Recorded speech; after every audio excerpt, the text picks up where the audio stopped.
Pickup চাপ দিলে গাড়ি চলে, ব্রেক দিলে থামে, ঘুরাইলে ডান বাম যায়, 3 কামে তো ড্রাইভার।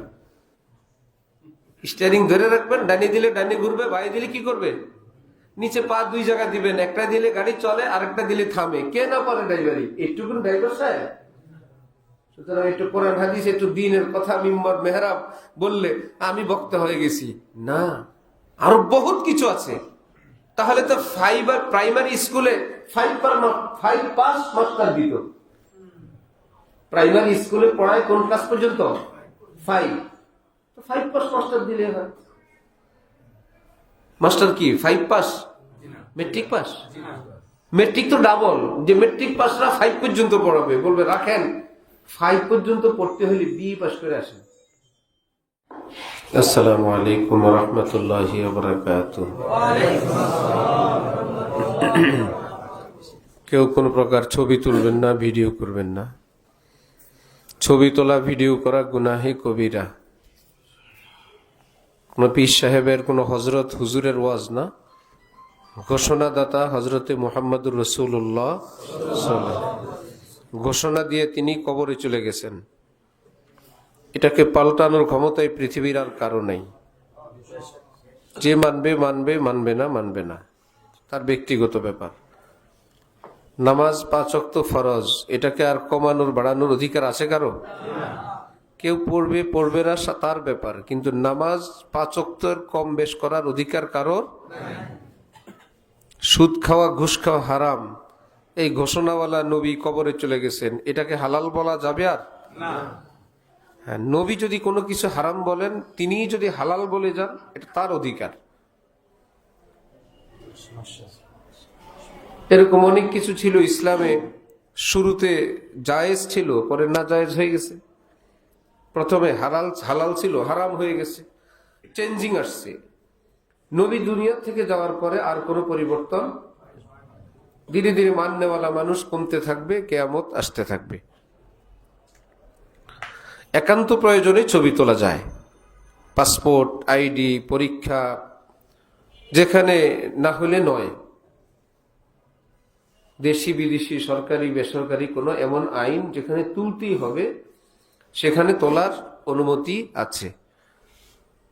এই বলে কি বলা যাবে সারা বছর জায়েজ আছে? মরা গরুর গোশত খাওয়া হালাল না হারাম? হারাম।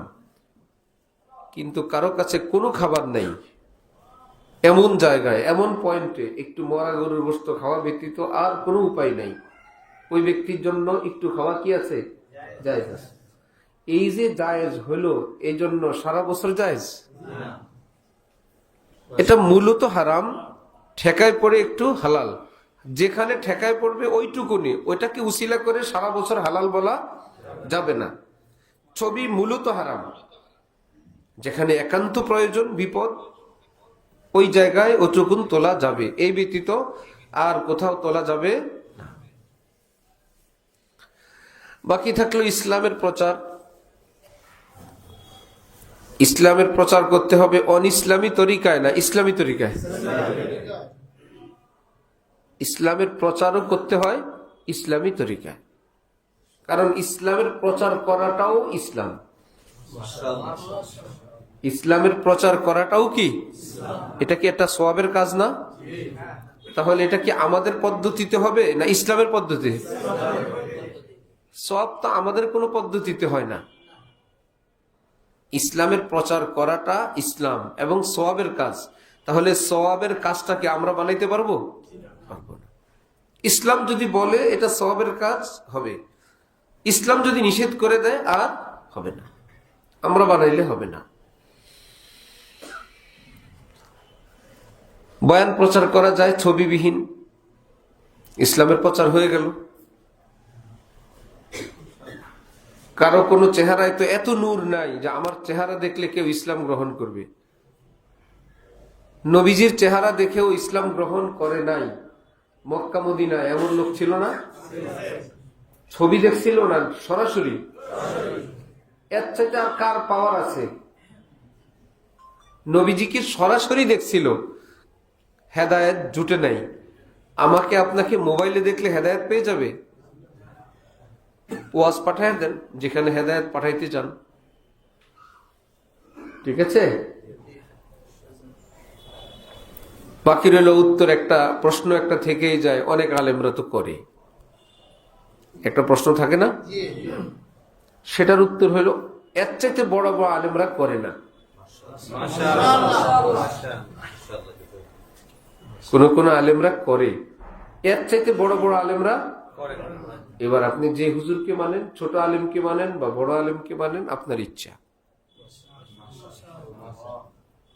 ছোট ডাক্তার বলল পেইন কিলার খেলেই ভালো হয়ে যাবেন, বড় ডাক্তার বলল অপারেশন লাগবে। আপনি কি বাড়ি গিয়ে বলেন কি করি? এক ডাক্তার বলে অপারেশন লাগবে না, আরেক ডাক্তার বলে অপারেশন লাগবে। বন্ধু বান্ধব ব্যয় সাহেব জিজ্ঞেস করলেন অপারেশন লাগবে না, কে বলছে? আমাদের বাসার সামনে যে ফার্মেসিতে বসে সে বলছে অপারেশন লাগবে না। আর অপারেশন লাগবে বলছে কে? ঢাকা মেডিকেলের অধ্যাপক, তিনি বলছেন অপারেশন লাগবে। আরে মিয়া, এই ডাক্তার আর সেই ডাক্তার দুজনের সঙ্গে মিলাইলেন, বড় ডাক্তার যেটা বলছেন সেটা করেন। ঠিক আছে, ডাক্তার দুইজন, এই বলে কি দুজন সমান না বেশ কম আছে? কারটা শুনবো, ছোটটা না বড়টা? বড়, তার কথাও বড়, সিদ্ধান্তও বড়, অভিজ্ঞতাও বড়, জ্ঞানও বড়, এই জন্যই তো বড়।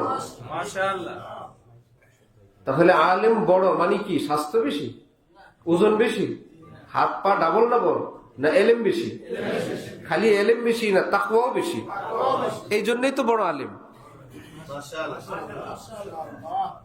তাহলে যে বড় তার সিদ্ধান্ত বড়, এলেমও বড়, নূরও বড়, আল্লাহর নৈকট্য বড়। তাহলে মানতে হবে কি ছোটর কথা না বড়র কথা? হ্যাঁ, মহল্লার যে ডাক্তার সাহেব, এর দ্বারা কি উপকার হয় না? নাপা কিনবো, প্যারাসিটামল কিনবো, বাতের বড়ি কিনবো, সে যা পারে আমরা তার থেকে সেটা করব। কিন্তু অপারেশন করব কি করব না, এই সিদ্ধান্ত বাবা তোমার না, এটা অধ্যাপক লাগবে, প্রফেসর লাগবে, সিনিয়র ডাক্তার লাগবে। তাদের বিপরীতে যদি তুমি বলো আমরা তোমাকে সরি বলবো, তোমাকে বলবো তুমি তোমার জায়গায় থাকো, আমি বড় ডাক্তারের কথায় চিকিৎসা করব। এই কথা তো আর আমি চিকিৎসার জন্য বলি নাই, ইসলামের জন্য বললাম। ছোট আইনজীবীও আইনজীবী, এখানে তো সব আইনজীবী। ছোট আইনজীবীও কি, বড় আইনজীবীও। তাহলে জটিল মামলার জন্য কাকে নিবেন, ছোট জনকে না বড় জনকে? তাহলে ইসলামের জটিল মাসআলায় ছোট হুজুরের কথাও শুনবো না বড় হুজুরের? কারণ বিষয়টা জটিল। এখানে রায় এখানে হবে না, রায় হবে কিয়ামতের মাঠে। কিয়ামতের মাঠের বিষয়। এখানে জেনতেন উকিল ধরলে, সেই উকিলের পালায় পড়লে বাবা মুশকিল। একদম যারা আইন বিশেষজ্ঞ, যাদের লেখায় আইন হয় এইরকম, এবং এর উপরে আর নাই কেউ, আমরা আর কি করব ভাই? এদের ফয়সালা শুনি, বাকিটা আল্লাহর হাতে। কোরআন শরীফে রব্বুল আলামিন বলেন আতিউল্লাহ ওয়া আতিউর রাসূল ওয়া উলিল আমরি মিনকুম। মক্তবে পড়ায় হুজুর, হেফজখানায় পড়ায়, নাম কি? হুজুর। মাদ্রাসায় নিচের দিকে পড়ায়, ওনার নামও কি? হুজুর। বুখারী শরীফ পড়ায়, ওনার নামও কি? হুজুর। জাতীয় মসজিদ বাইতুল মোকাররমের খতিব সাহেবের নামও কি? সব হুজুর বরাবর না, মাশাআল্লাহ। উকিলও সব বরাবর না, ডাক্তারও সব বরাবর না, হুজুরও সব বরাবর না, ইঞ্জিনিয়ারও সব বরাবর না। ছোটখাটো ইঞ্জিনিয়ার, এমনকি কন্ট্রাক্টর, একতলা দোতলা তিন চারতলা বিল্ডিং কন্ট্রাক্টর করে ফেলে, আর ইঞ্জিনিয়ার লাগবে না, হয় না? হয়। আবার দুষ্ট ইঞ্জিনিয়ার, দুষ্ট ডাক্তার, এরকম ছোটখাটো কাজ করে ফেলে, হয়ে যায়। কিন্তু ভূমিকম্প আসলে দেখা যায় কন্ট্রাক্টরের বিল্ডিং কাইট হয়ে গেছে। সারা বছর ভালো ছিল, ভূমিকম্পে কন্ট্রাক্টরের বিল্ডিং কি হয়ে গেছে? ইঞ্জিনিয়ার কি বিল্ডিং করে শুধু বেঁচে থাকার জন্য না, যে এত মাত্রার ভূমিকম্প আসলে সেটার মোকাবেলা করার মতন বাহ্যিক যা যা দেওয়া দরকার সেটা দেয়। শুধু এতগুলো মানুষ থাকবে, ছাদটা ভেঙে পড়বে না, এইভাবে বিল্ডিং বানায় না। ভূমিকম্প আসলেও যাতে টিকে থাকে। ঠিক আছে? এইবার এই কজন কন্ট্রাক্টর আর ইঞ্জিনিয়ার যারা 6 তলা বিল্ডিং করে, একটা 24 তলা করবেন, ওই কন্ট্রাক্টর আর ওই ইঞ্জিনিয়ার কি দিয়ে করবেন? না বাবা, তোমরা 4-6 তালাক করো, আমি এখন এটা 24 তালাক করব, এটার হিসাব ভিন্ন। এখানে আমার বাংলাদেশের শ্রেষ্ঠ, লাগলে দুবাই থেকে, লাগলে বিদেশ থেকে আর্কিটেকচার আনবো, কন্ট্রাক্টর আনবো, এটা বিশাল ব্যাপার। এটা যদি বুঝেন 20 তালাক 24 তালাক নর্মাল কোন ইঞ্জিনিয়ারের কাজ হবে না। শরীয়তে পাকের জটিল কঠিন বিষয়ের সিদ্ধান্ত জটিল কোন মোল্লা মৌলবীর দ্বারাও হবে না। আল্লাহ পাক বলেন, আমি তাদের নাম রাখলাম উলুল আমর, নীতি নির্ধারণকারী, সিদ্ধান্ত দিতে পারে ইসলামের। ইমামতি, মুয়াজ্জিনিয়ার, ঘুরে ঘুরে ওয়াজ সবাই পারে। ইমামতি, মুয়াজ্জিনিয়ার, ঘুরে ঘুরে ওয়াজ। কারণ কি জানেন? ওয়াজ মাহফিলে যে কথাগুলো আলোচনা হয়, মাদ্রাসার লাইনে এগুলো হলো 1 থেকে 5 পর্যন্ত পড়া, ক্লাস 1 থেকে 5, এইগুলো দিয়ে ওয়াজ। এর উপরে দিলে শ্রোতা চলে যাবে, বলবে হুজুর উচ্চ কথা বলতেছেন, অথবা জরুরি আমরা চাই। 2 সাধারণ লোক এক জায়গায় বসা, এক ফার্সি পণ্ডিত এসে বলল, ইমসাল বরকশতেগারে সুমা তাকাতুরে আমতারে বারা সুদ কেনা সুদ। ফার্সিতে জিজ্ঞেস করছে, বাবারা এই বছর ক্ষেত খামারে লাগাতার বৃষ্টি কেমন হলো? ওই 2 মূর্খ মনে করছে তেলাওয়াত করছে। আসলে ফার্সিতে কথা জিজ্ঞেস করছে, বৃষ্টি কেমন হলো।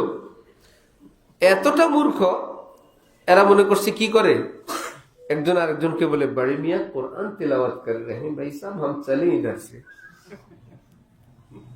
তো যখন কঠিন জটিল কোন ওয়াজ শুরু করবে, শ্রোতারা এখানে আর বসে থাকবে না, বলবে ভাই কিছুই বুঝি না, আমরা চলে যাই। এই জন্য একদম সহজ, হারুত মারুত, এজুজ মাজুজ না, তারপরে গিয়ে কি বদর, উহুদ, তায়েফ, হুদাইবিয়া, মক্কা মদিনার হিজরত, জিহাদ, আল্লাহর রাস্তায় চোখের পানি, নামাজ রোজা, এগুলা উপরের ক্লাসে না, সব 5 এর নিচে। আর আপনারা মনে করেন না হুজুররা বড় মাদ্রাসায় এই পড়ে, এই পড়তে তো আমিও পারি। যার জন্য শুনতে শুনতে শুনতে শুনতে কেউ যখন একটু দ্বীনের কথা বলতে পারে, নিজেরাই নিজে সন্দেহ করে, না জানি আমি হুজুর হয়ে গেছি, আমি তো ওয়াজ করতে পারি, হুজুরও পারে, আমিও পারি। আমাদের ড্রাইভার সাহেবের সঙ্গে বসতে বসতে বসতে বসতে আমি গাড়ি চালান শিখে গেছি। কোনদিন কারো কাছে শিখি নাই, আমি বসে বসে দেখি সারা বছর, এত বছর ভালো। একদিন আমি চালাইতেছি, ড্রাইভার বলে কি, ইন্ডিকেটর দেন। আমি বললাম এটা কি? তো সে দেখলো, আর বাবা দিতে বুঝেই না, সে নিজে হাত দিয়ে দিছে। আরেক জায়গায় গেছি, এখন বলে একটু ব্যাকে নেন। আমি বললাম জি না, আমি শুধু সামনেই দিতে পারি, ব্যাক বুক নেই। এবারটার নাম ড্রাইভার, যে শুধু চালাইতে জানে, ব্যাকেও নিতে পারে না। এরকম ড্রাইভার গাড়ি ফেরিতে উঠাইতে পারবে? পারবে? পুরান ঢাকা গাড়ি ঘুরে যেতে পারবে? খাল বাকুল উঠে ফেলবে না সব? তো একটু চালাইতে পারলেই, পিক আপ চাপ দিলে গাড়ি চলে, ব্রেক দিলে থামে, ঘুরাইলে ডান বাম যায়, 3 কামে তো ড্রাইভার। স্টিয়ারিং ধরে রাখবেন, ডানে দিলে ডানে ঘুরবে, বাইরে দিলে কি করবে, নিচে পা 2 জায়গা দিবেন, একটা দিলে গাড়ি চলে, আরেকটা দিলে থামে। কে না পারে ড্রাইভারি? একটুকুন ড্রাইভার সাহেব। সুতরাং একটু কোরআন হাদিস, একটু দ্বীনের কথা, মিম্বর মেহরাব বললে আমি বক্তা হয়ে গেছি না, আরো বহুত কিছু আছে। তাহলে তো 5 আর প্রাইমারি স্কুলে 5 পাস মাস্টার দিত। প্রাইমারি স্কুলে পড়ায় কোন ক্লাস পর্যন্ত? 5 পাস মাস্টার দিলে হয়। মাস্টার কি 5 পাস? Matric pass? মেট্রিক তো ডাবল, যে মেট্রিক পাসরা 5 পর্যন্ত পড়াবে, বলবে রাখেন 5 পর্যন্ত পড়তে হলে বিএ পাস করে আসেন। করলো বিএ পাস, পড়াবে 5 পর্যন্ত। এলএম থাকবে অনেক, ছাড়বে অল্প, কারণ পুরানা ছাড়তে গেলে বিপদ আছে।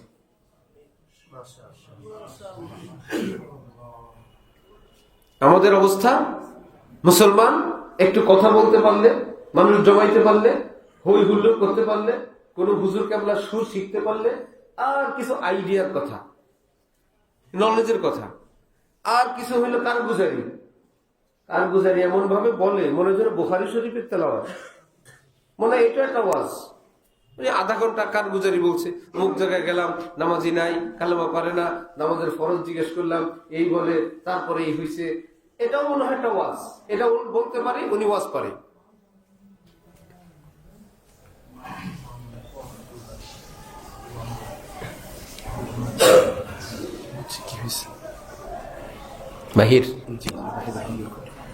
বাহিরেরটা না থাকলে কি হয়?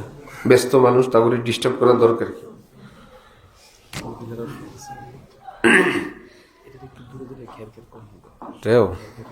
আমরা শুনলে আল্লাহ। তাহলে প্রাইমারিতে পড়ানোর জন্য কি 5 পাস না বিএ পাস? এটাকে বলে 10 मन 1 मन इल्म के लिए 10 मन अकल चाहिए। 1 मन इल्म रा 10 मन अकल बाया। इल्म যদি থাকে 1 मन, আকল দরকার 10 मन। এটাকে ব্রেক দিতে হলে, এটাকে কন্ট্রোল করতে হলে, ড্রাইভার খালি ড্রাইভার, রাস্তায় চাক্কা ফুটলে কি প্যাসেঞ্জার ঠিক করবে না ড্রাইভার সাহেব? সে তো বলে আমার কাজ আমি ড্রাইভারি করবো স্যার, আপনি আমার গাড়ি চালাইতে নিছেন, আপনার চাকা খুলতে আর পাল্টাইতে তো বলেন নাই। না, ড্রাইভারি করতে হলে প্রাথমিক ইঞ্জিনিয়ারিং জানতে হবে। জানতে হবে কিনা? অথচ সারা বছর ড্রাইভারি করতে সেটা লাগে না। বিপদে পড়লে চাক্কা খোলো, চাক্কা লাগাও। কোন জায়গায় কি সমস্যা হয়েছে, কোথায় পানি কম, কোথায় ইঞ্জিন গরম হয়েছে, কোন পয়েন্ট কোথায় উঠছে, সবটা জানার নাম ড্রাইভারি। খালি গাড়ি চালানোর নাম ড্রাইভারি না, না হলে সমান অ্যাক্সিডেন্ট করবে, গাড়ি বাস্ট হবে। দিনের কথা বলতে পারার নামই দিনের কথা বলা না। এটাকে সিকিউরিটি দিয়ে ডান বাম থেকে আমার কথার মাপ ঝোঁক, আমি শরীয়তে পাকের সীমারেখার মধ্যে আছে কি না জেনে বুঝে কথা বললে তার জন্য কথা বলা যায়। যে জানেই না আমি শরীয়তের ভিতরে আছি নাই, তার জন্য কথা বলা হারাম, গুনাহে কবিরা। কেন বলতে যাবেন আপনি? এত ডাক্তার তো দরকার নাই দেশে। ডাক্তাররা ডাক্তার থাকবে, বাকিরা রুগী হবে। এত আইনজীবী তো দরকার নাই। যারা আইনজীবী তারা তাদের কাজ করবে, অন্যরা তাদের সহযোগিতা নিবে। সারা দেশ তো ইঞ্জিনিয়ার হবে না। ইঞ্জিনিয়ার হবে সবাই। ঢাকা শহরের মানুষ বাড়ি করছে নিজে নিজে ইঞ্জিনিয়ার হয়ে না, ইঞ্জিনিয়ার থেকে সার্ভিস নিছে। কিন্তু মুসলমানরা মনে করে সবাই হুজুর হইতে হবে, সবাই বক্তা হইতে হবে, সবাই বয়ান করতে হবে। এক একজন দাঁড় করায় দেয় দুনিয়ার আজগবি গুজগবি কথা, আর সাথীরা মুসকে মুসকে হাসে। বুঝে না তো বলুক। আরে ভাই, সে তো বললো, যারা শুনে চলে গেল তারা তো মনে করছে ইসলাম শুনে আসছি। উপস্থিত লোকদেরকে তো বলা হলো না, ভাই উনি কি কিন্তু ট্রেনিং এ আছে, বয়ানে কিছু ভুল হয়েছে। আপনারা এগুলো মনে কিছু নিয়েন না। এই 3টা কথা 4টা কথা ভুল হয়েছে, এগুলা কিন্তু আমাদের তালিম না। এটা উনি নতুন মানুষ, এটাকে আর পরে বলা হয়? তাহলে মসজিদের গেটে ধরে ধরে তো সবাইকে বসাইলাম, মসজিদে ইমানে কিনের কথা হবে, আর দাঁড় করায় দিলাম এমন একজন মানুষকে যে শরীয়তের সীমা রেখা জানে না। কথা বলতে গিয়ে তার কিছু ভুল বিচ্যুতি হইলো, পুরান সাথীরা আমরাও জানি। কিন্তু যে একদম নতুন মহল্লার এলাকার বাসী, তাকে যে বয়ান শুনে দিনের কথা বলে তাকে ছেড়ে দিলাম, সে তো মাশাআল্লাহ দিন মনে করে বাড়িতে চলে গেল। তো দিন গেল না বদ্দিন গেল? সে আরেক মেম্বারে দাঁড়ায় বলবে আলহামদুলিল্লাহ আমি এই বয়ান শুনছি, আরেক জায়গায় চালায় দিল। আল ইসনাদু মিনাদ-দ্বীন লাউলা আল-ইসনাদ লাকালা মান শাআ মা শাআ। ইসলাম সূত্র সহকারে কথা বলতে হবে। এটা কোন কিতাবে আছে? কোন বিশ্বসেরা মনীষী এই কথাটা বলছেন? কোন হযরত বলছেন? দলিল রেফারেন্স সহ পারলে বলবেন, তাহলে বলবেন না। যিনি পারেন তিনি বলবেন, বাকিরা শুনবে কথা। গাড়ি একজন চালাবে, বাকিরা প্যাসেঞ্জার হবে। ড্রাইভার যেই শহরে, প্যাসেঞ্জারও সেই শহরে। সমস্যা কি? না ভাই আমি কিছুক্ষণ চালাইলাম, এবার আপনি কিছুক্ষণ চালান, হুজুর আপনি কিছুক্ষণ চালান, স্যার আপনি কিছুক্ষণ চালান। এটা কোনো সিস্টেম? যিনি চালাইতে জানেন তিনি চালাবেন। যার চালানোর শখ হয় ট্রেনিং দেন, ট্রেনিং দিয়ে শিখেন, শিখে যখন পাকাপোক্ত হবেন দিবেন। না, গাড়িতে যতজন আছে মশওয়ারা করে করে করে করে আজকে আপনি ড্রাইভার, কালকে আপনি ড্রাইভার, কালকে আপনি ড্রাইভার, কালকে আপনি ড্রাইভার। দুনিয়ার গাড়ি অ্যাক্সিডেন্ট হয়ে দেখা যায়, ইমানের গাড়ি অ্যাক্সিডেন্ট হলে দেখা যায় না। এটা দেখবেন আলেমে দ্বীন। পৃথিবীর গাড়ি অ্যাক্সিডেন্ট হলে হাজার মানুষ উঠাইতে আসে, দিনের গাড়ি অ্যাক্সিডেন্ট হলে উঠানোর লোক নাই। এরপরে আলিম দিন যদি উঠাইতে আসে আর আমি আপনি বললাম হ্যাঁ আমি এত বছর গাড়ি চালাই, আমারটা হয় না তোমারটা হয়, তাহলে তো কাজই হয়েছে। রুগী এটা যদি না জানে, ডায়াবেটিসের রোগী সে যদি নাই জানে আমার ডায়াবেটিস, মুসিবত না? কেউ তাকে চিকিৎসা করতে আসলো, সেটাও মানে না, বরং মিষ্টি ইচ্ছা মতো খায়। এক ছেলে এসে বললো বাবা মিষ্টি খায়েন না, সেই ছেলেটা কি বাবার দুশ্মন? বলেন তো, সেই ছেলেটা কি বাবার দুশ্মন না হিতাকাঙ্ক্ষী? কিন্তু বলে খায়েন না। আরেকজনের মূর্খ ছেলে বলে খান বাবা, হায়াত মত আল্লাহর হাতে, আল্লাহ ভরসা খান। যে বলে আল্লাহ ভরসা খান, শুনতে তো শোনা যাবে আল্লাহ মানুষ, বাবারে আল্লাহ ভরসা আর মিষ্টি খাওয়ায়। আরেকটা ছেলে বললো খবরদার আব্বা মিষ্টি আপনার জন্য জায়েজ নাই, আপনার মিষ্টি দিবি না। ওই ছেলেটা ওই মিষ্টি বলার চেয়ে বাবার বেশি হিতাকাঙ্ক্ষী, বাবার বেশি ভালো চায়। মিষ্টি খাওয়ায় বাবাকে শোয়ায় রাখবা, এর চাইতে মিষ্টি না খেয়ে বাবা সুস্থ থাকো। ছেলেটা জ্ঞানী, ছেলে শিক্ষিত, কিন্তু উম্মতের মধ্যে এত বেশি জজবা যা আমাদেরকে ব্রেক দিবেন না। যেভাবে দিনের খেদমত করি ডিস্টার্ব করবেন না। আবার ওয়াজ করে, কি ওয়াজ? রাজা তার কর্মচারীকে বাজারে পাঠাইলো একটা লিস্ট দিয়ে, এই সদাই নিয়ে আসো। ভালো, পথে গিয়ে দেখলো রাজার ছেলে পানিতে পড়ছে। ভাইয়েরা, কর্মচারী এখন কি করবে? রাজার সদাই আনবে না ছেলেকে পানির থেকে উঠাবে? বলেন, পানির থেকে উঠাবে না? এইবার রাজার কোন সদাই পাতি করলো না, ছেলেকে পানির থেকে তুলে নিয়ে আসলো। রাজা কি কষ্ট পাবে না খুশি হবে? মাশাআল্লাহ, বাদ দাও সদাই পাতি, আমার একটা ছেলেকে তুমি পানির থেকে উঠাই নিয়ে আসছো, এটাই বড় কাজ করছো। সুতরাং এই দেখেন মূর্খদের ওয়াজ দেখেন। আল্লাহ আমাদের কি ইসলাম নিয়ে পাঠাইছেন, ফরজ, ওয়াজিব, সুন্নত, মুস্তাহাব, জিকির, নফল, কোরআন, হাদিস, এগুলোর জন্য আল্লাহ পাঠাইছেন ঠিক। আমার ভাইয়েরা, এগুলোর জন্য মাদ্রাসায় বসে থাকলে, জিকির আজকার নিয়ে মসজিদে বসে থাকলে উম্মত জাহান্নামে যাচ্ছে। আমরা যদি আল্লাহর এই লিস্টটি বাদ দিয়ে যদি একটা মানুষকে কালেমা দিতে পারি, একটা মানুষকে যদি মসজিদে আনতে পারি, ওই রাজার মতন, রাজা যেরকম অসন্তুষ্ট হয় নাই তার হুকুম না মানার কারণে, সদাই না মানার কারণে, আমরাও যদি এইরকম আল্লাহর বান্দাদেরকে মসজিদে আনতে পারি, কালেমা সবক দিতে পারি, আল্লাহ আমাদের কি কিছু বলবেন না? নাউজুবিল্লাহ। কেন নাউজুবিল্লাহ? বাদশাহ যখন বাজারে সদাইয়ের জন্য পাঠাইলেন, বাদশাহ কি জানেন আমার ছেলে একটু পরে পানিতে পড়বে? জানে কিনা? জানেই না। আল্লাহ পাক যখন আমাদেরকে শরীয়তের হুকুম দিয়ে পাঠাইলেন, 2026 সনে 5 ওয়াক্ত নামাজ ফরজ, নামাজের আগে পরে সুন্নত, ওয়াজিব, সব কিছু করবা। এই সময় কিছু লোক বেনামাজি থাকবে, কিছু কাফের থাকবে, এই কথা আল্লাহ পাক আগে জানতেন কিনা? জানতেন। এত সত্ত্বেও বললেন সুন্নত পড়তে হবে। আমরা যখন সুন্নত পড়ি, মহল্লায় কিছু মানুষ নাই তারা নামাজ পড়ে নাই, তাহলে সুন্নত বাদ দিয়ে নিয়ে আসেন। আরে মেয়ে তুমি সুন্নত পড়ো, কতজন ফরজ পড়ে নাই, এই সময় একটা মানুষের মসজিদে দাওয়াত দিয়ে আনো, জায়েজ নাই। এত বড় পণ্ডিত আপনাকে দায়িত্ব দেয় নাই, আপনি আমার ফরজ পড়েন, সুন্নত পড়েন, দোয়া মুনাজাত করেন, চোখের পানি ফেলেন, নিজেকে জাহান্নাম থেকে বাঁচানোর পর যদি পারেন দাওয়াত দিবেন, নাইলে সে জাহান্নামে গেলে আপনি দায়ী না। ইসলামের বিধান। আমি কি নবী এই যুগের? নবীর যুগে মানুষ জাহান্নামে যায় নাই? নবীর যুগের সব মানুষ কি জান্নাতি? আচ্ছা, নবী কি 24 ঘন্টায় দাওয়াত দিতেন?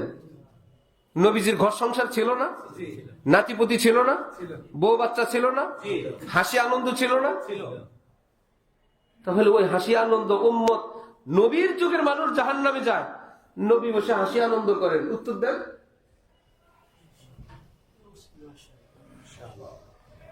সব মানুষকে জান্নাতে নিতে হবে, নবীর জিম্মায়ও ছিল না। অথচ উম্মত বলে একজন জাহান্নামে গেলে নাকি ওনার কোনো আমল কবুল হবে না। উম্মত যদি কেউ জাহান্নামে যায়, কিয়ামতে ভাই উত্তর দেওয়ার কোনো ব্যবস্থা থাকবে না। বাবা রে, কেমন পয়গম্বর বাইরে হইছে উনি।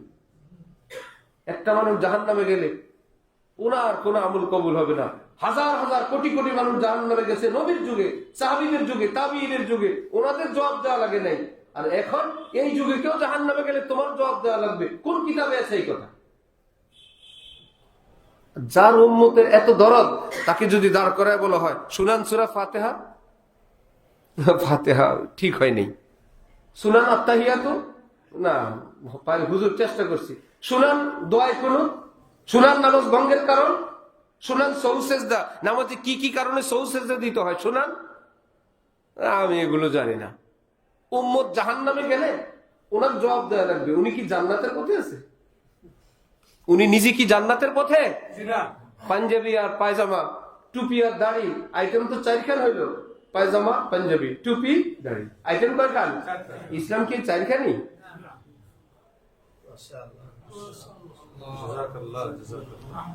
কোন এলাকার লোক উজুবিহীন নামাজ পড়ে হবে?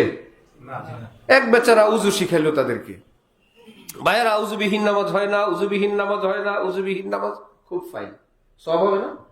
হবে। এতটা ওনার কথায় উজু শিখলো, উজু চার ফরজ, কিভাবে উজু করতে হয় সবাই শিখলো। শিখে টিকে সবাই এখন উজু সহকারে নামাজে আসছে, এর মধ্যে একামত দিয়ে দিছে। উনি ভাবলো ভাই এত মানুষকে দাওয়াত দিতে গিয়ে আমার তো আর সুযোগ হয় নাই, আল্লাহ ভরসা। কারণ হাদিস শরীফ আছে, আমার বয়ানে যত মানুষ আমল করবে সমপরিমাণ নেকি আল্লাহ আমারও দিবে। এত মানুষ যে আমার ওয়াজে উজু করলো, একটা উজু কি আমার ভাগে আসে না? উনি বিনা উজুতে আল্লাহু আকবার, হবে নামাজ? উনি চিন্তা করলো আমার একজনের যদি নামাজ নাও হয়, আল্লাহর রহমতে 50 জনকে তো উজু করাইছি, যে 50 জনের নামাজ হইতো না আজকে তাদের নামাজটা হচ্ছে। 50 জনকে হওয়াইতে গিয়া বাদ গেছে কয়জনের? একজনের। আল্লাহ ভরসা। আল্লাহ বলে আল্লাহ ভরসা মানে আমি করে এই ভরসা করতে বলি নাই।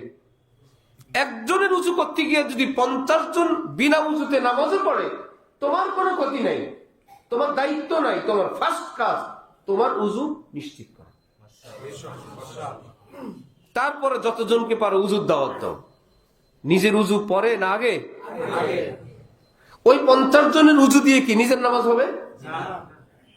নিজের গুনাহ থেকে মুক্তি পাবে? আল্লাহরে বলে বুঝাইতে পারবে?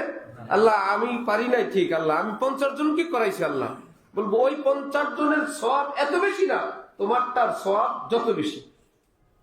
ওই 50 জন এত জরুরি না, তোমার উজু যত জরুরি।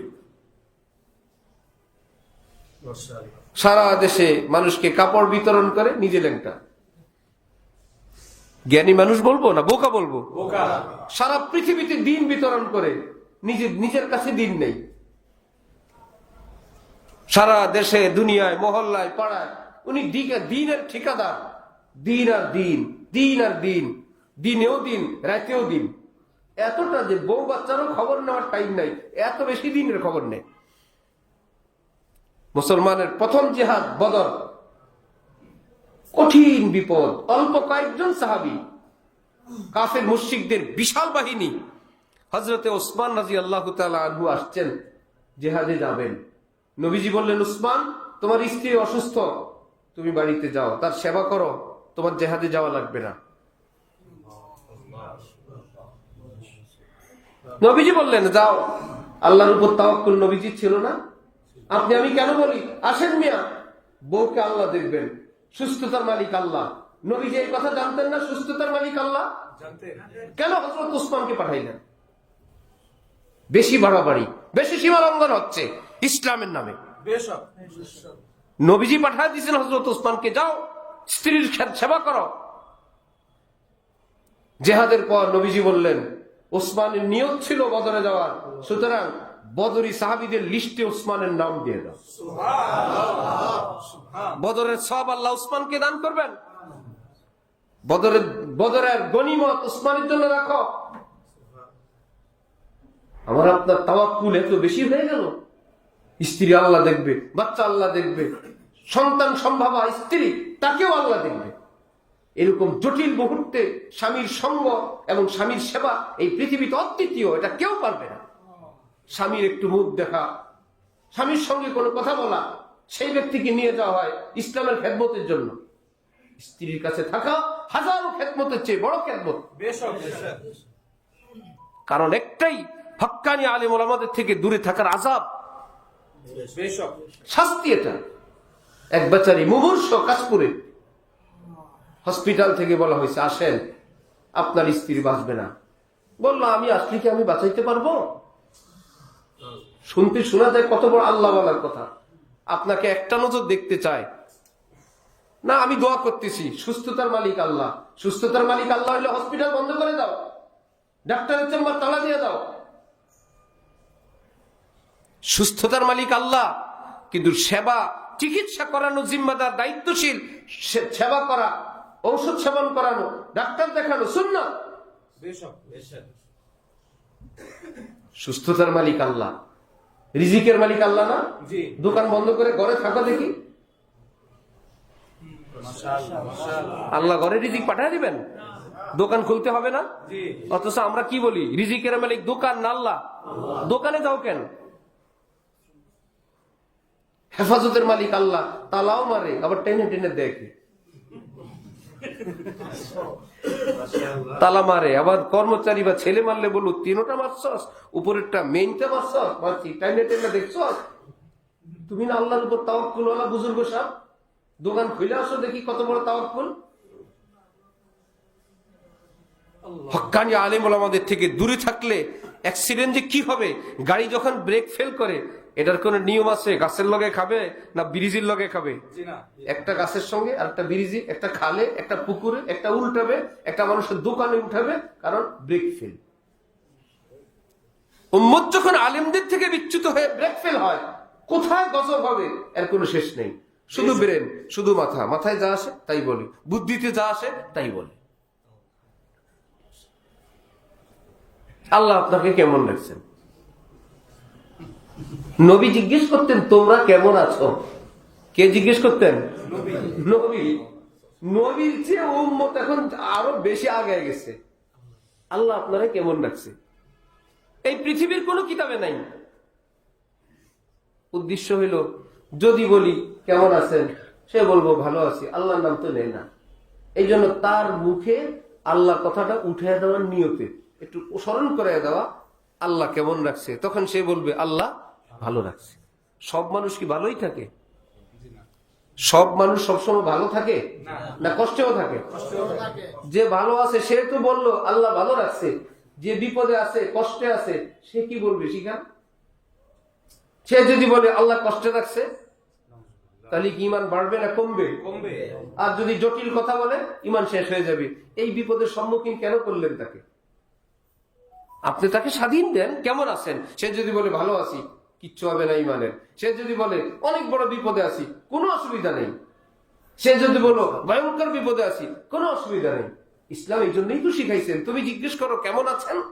সে যদি সুখে থাকে বলবে আলহামদুলিল্লাহ, কষ্টে থাকলে দুঃখে থাকলে বলবে আলহামদুলিল্লাহ আলা কুল্লি হাল।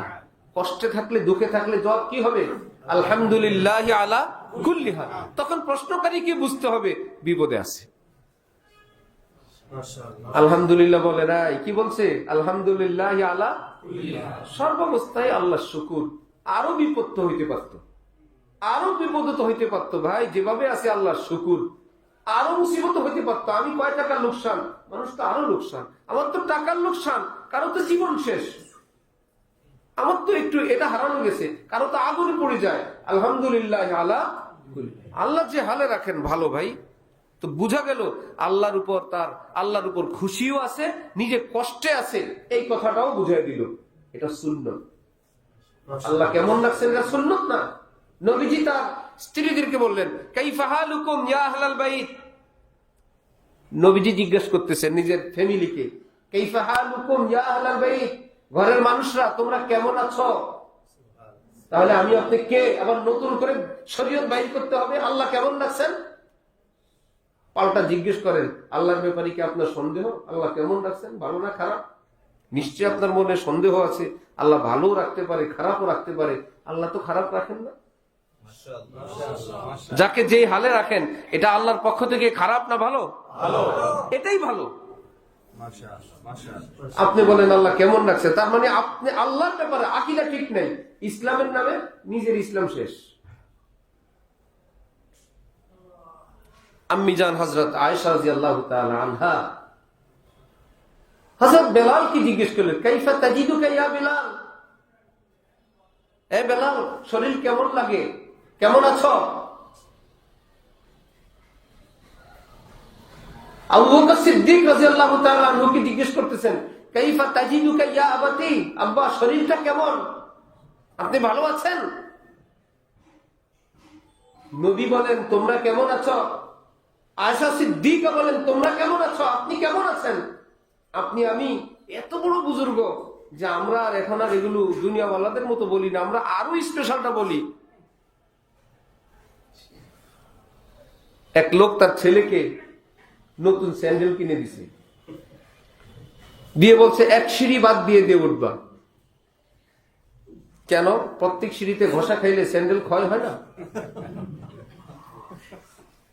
ছেলেকে বলছে এত সিঁড়িতে ঘষা দিবা না, এক গেপ বাদ দিয়ে দিয়ে উঠবা। ছেলে বাবার এই কথা শুনে 2 গেপ বাদ দিয়ে উঠে। না না, পড়ে নাই, 2 গেপ বাদ দিয়ে উঠে, পোলাপাইন পারে। তাহলে বাবার যে উদ্দেশ্য ছিল সেটা আরো বেশি সফল না? সন্ধ্যাবেলায় শোনা গেল ওই ঘরে মায়ের আওয়াজ, ওই ছেলেরে দিছে মাই। পাশের ঘরের লোকজন এসে জিজ্ঞেস করলো, মারেন কেন? বললো, নতুন স্যান্ডেল কিনে দিছি, যাতে স্যান্ডেল ক্ষয় বেশি না হয়, তাকে বলছিলাম এক গেপ বাদ দিয়ে দিয়ে উঠবা, সে 2 গেপ বাদ দিয়ে উঠছে। তাহলে তো আরো ভালো, তাকে আদর করা দরকার, মারবেন কেন? আদর করব? ও স্যান্ডেল বাঁচাইতে গিয়ে 800 টাকার প্যান্ট ছিঁড়ে ফেলেছে।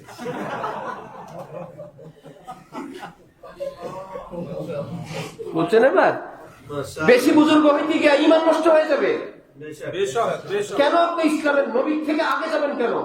আর মিজান হযরত আয়েশার থেকে আগে যাবেন কেন?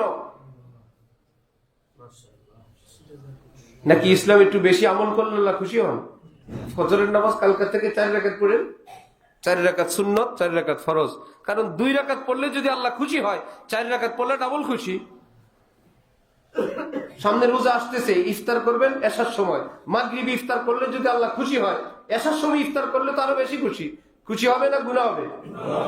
ফজর বেশি পড়লে গুনাহ হবে, বিতিরের নামাজ 4 রাকাত পড়লে গুনাহ হবে, ঈদের দিন রোজা রাখলে গুনাহ হবে, ঠিক দুপুরে নামাজ পড়লে গুনাহ হবে। এগুলো কি একটাও গুনার কাজ?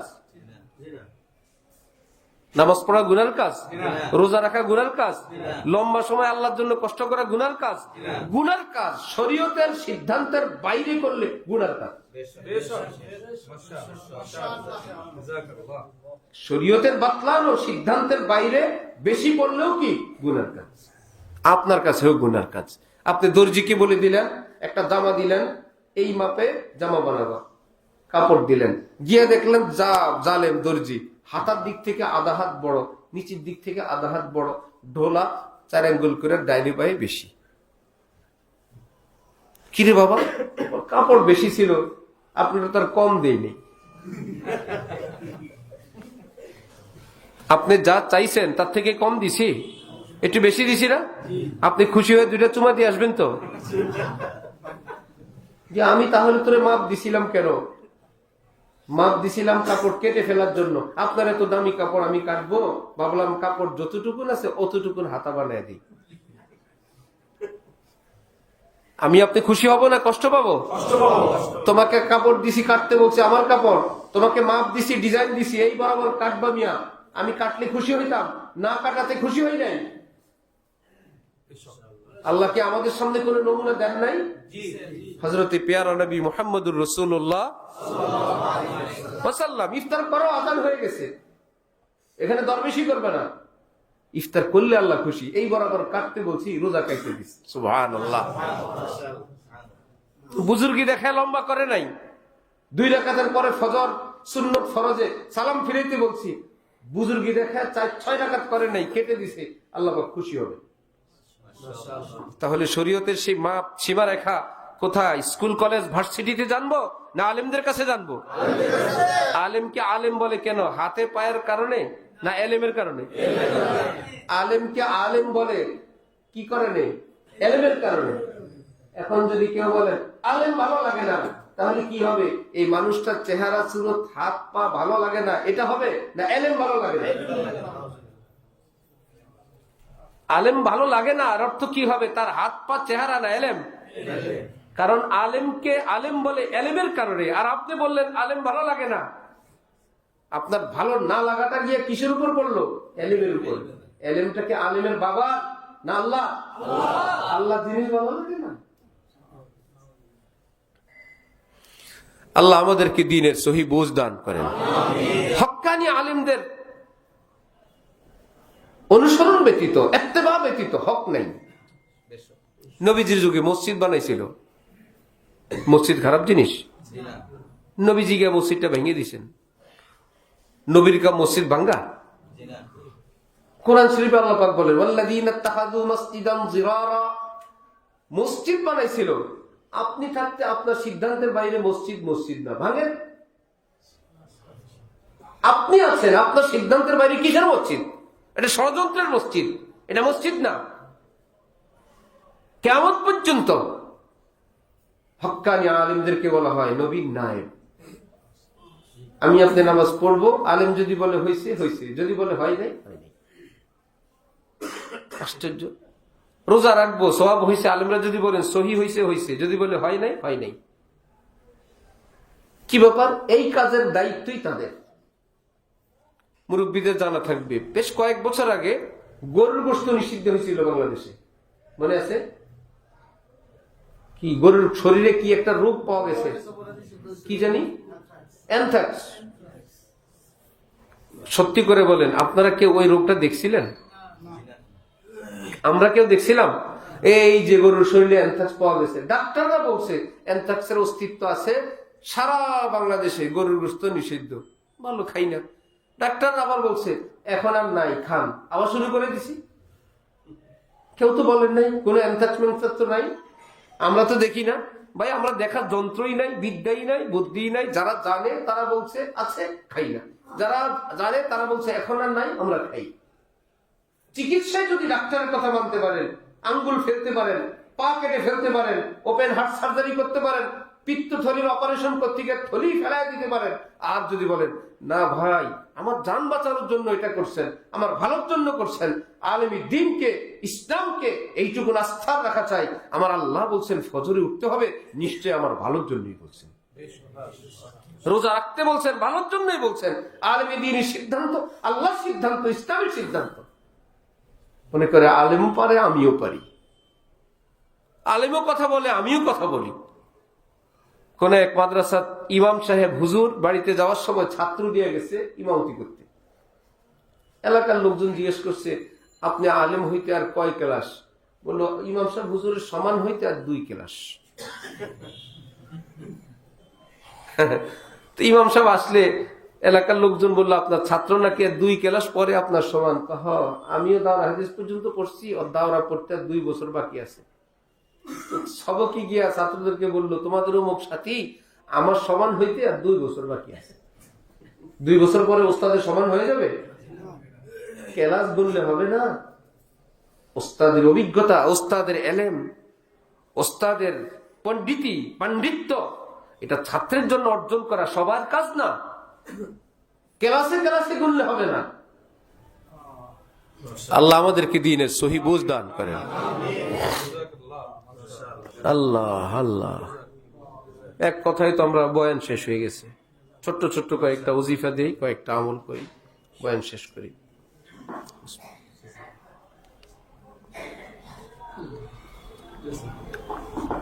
কয়টা বাজে? মাশাআল্লাহ, অনেক টাইম হয়ে গেছে। আল্লাহু আকবার।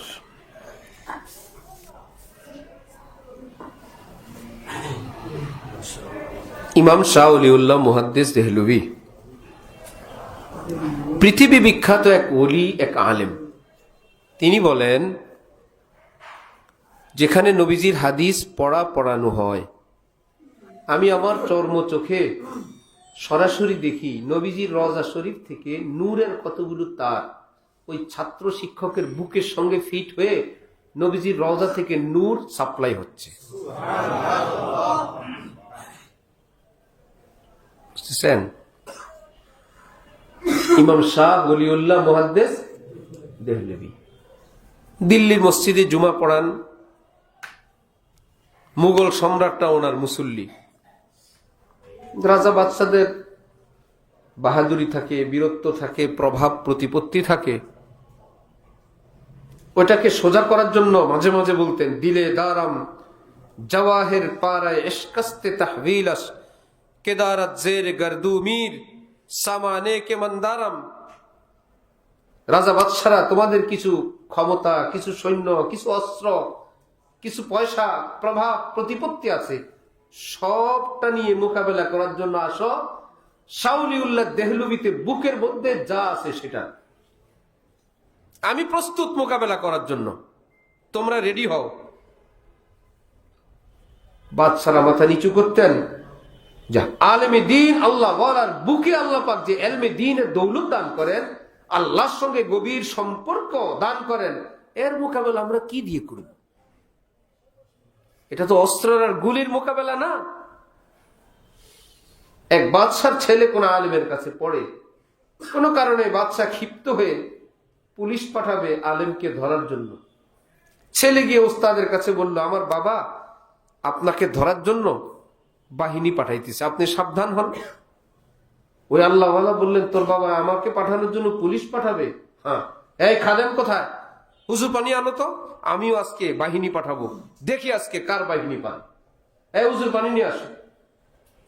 উস্তাদজির হুমকি ধামকি দেখে ছাত্র উল্টা দৌড় তার বাবার কাছে, বাবা আমি তোমার গোপন কথা উস্তাদজিকে বললে উস্তাদজি বলল কি, এই হুজুর পানি নিয়ে আসো, আজকে আমিও বাহিনী ডাকবো, তোর বাপেরও বাহিনী, আমারও আসমানি বাহিনী আছে, দেখবো আজকে কার বাহিনী পারে। বাদশা থরথর করে কাঁপতেছিল। আল্লাহ রে, কোন আল্লাহ ওয়ালা আলেম যদি উজু করে বাহিনী ডাকে, এটা তো পৃথিবীর কোন বাহিনী না, আসমানি বাহিনী, সেটার মোকাবেলা করা কারোর জন্য সম্ভব না।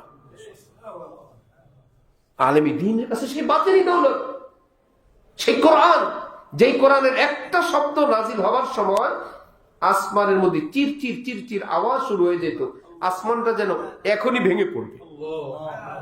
একটা শব্দ।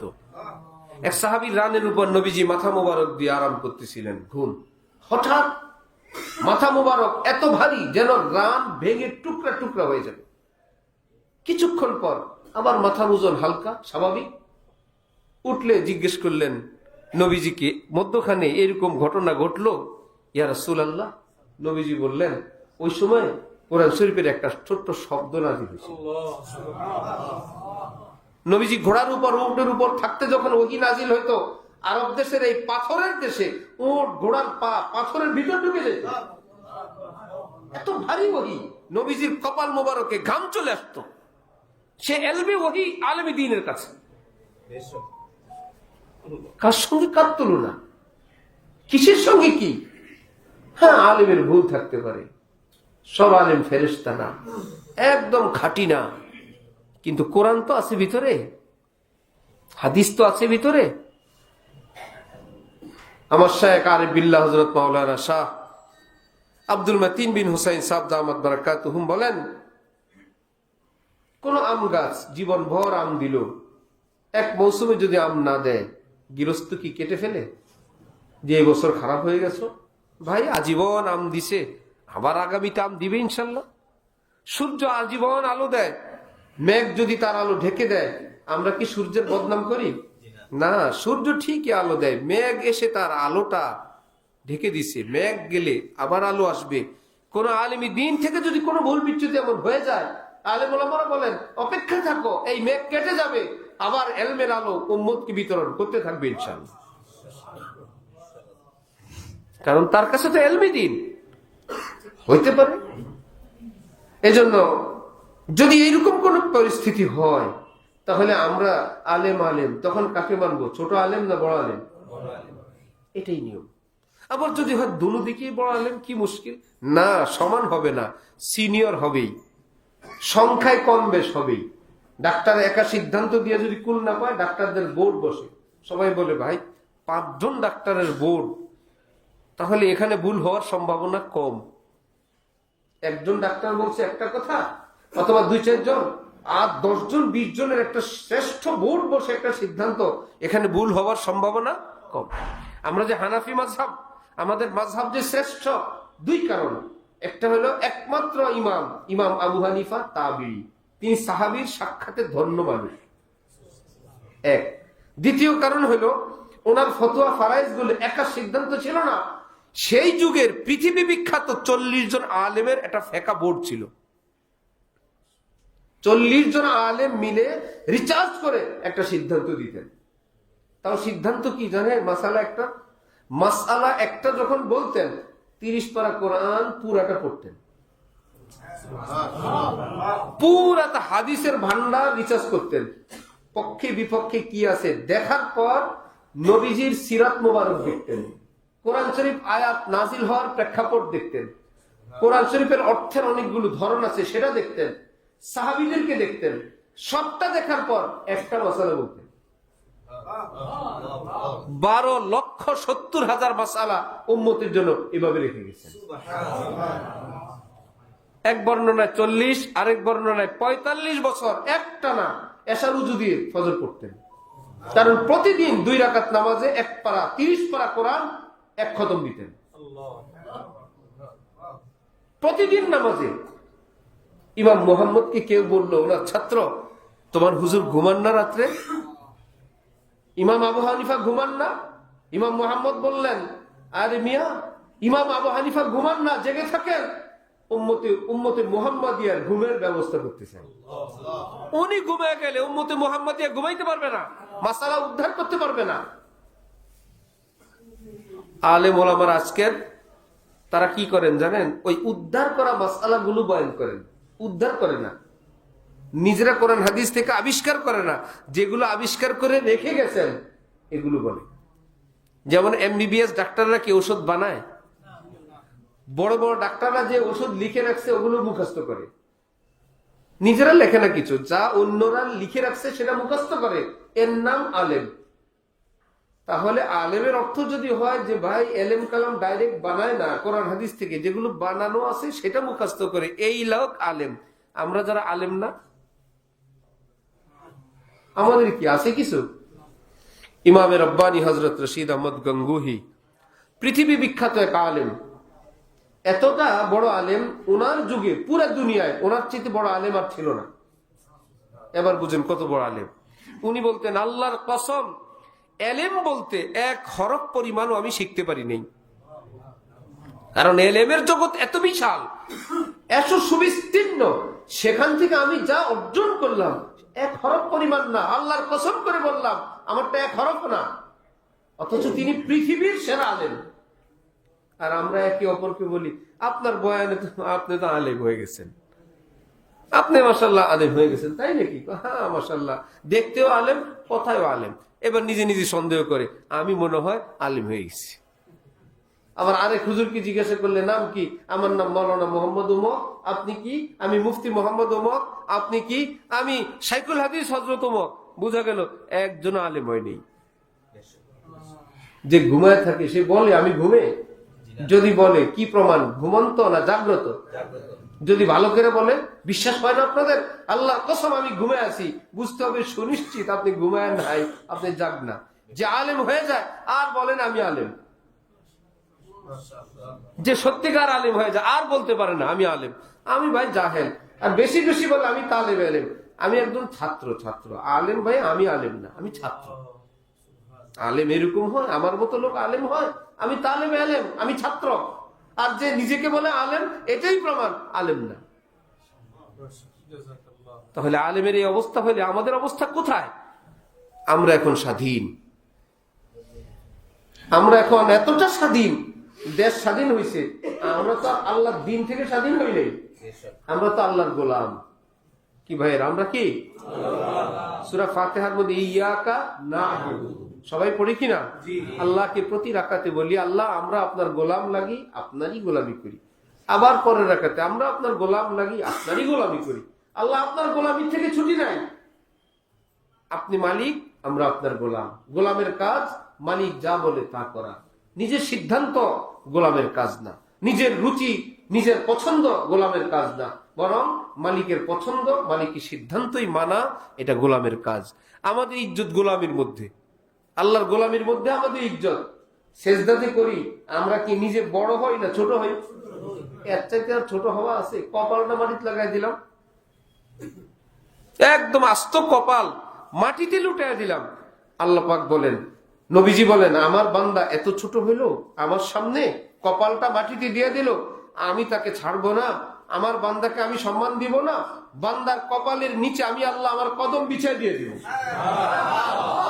নে বান্দা আমার কদমে সেজদা কর। বান্দার কাজ ছোট হওয়া, আল্লাহ বান্দাকে বড় করবেন। আর যে নিজে বড় হইতে চায়, আল্লাহ পাক আমি তার গর্দান উড়িয়ে দিব, জাহান্নামে নিক্ষেপ করব, বেইজ্জত করব। নিজে বড় হইতে চাইলে আমরা গোলাম, আমরা গুনাহগার, আমরা পাপিষ্ট, আমরা না জানা পাটি, এটাই আমাদের সম্বল, এটাই আমাদের ঐতিহ্য, আমরা মুসলমান। মনে থাকবে ইনশাআল্লাহ।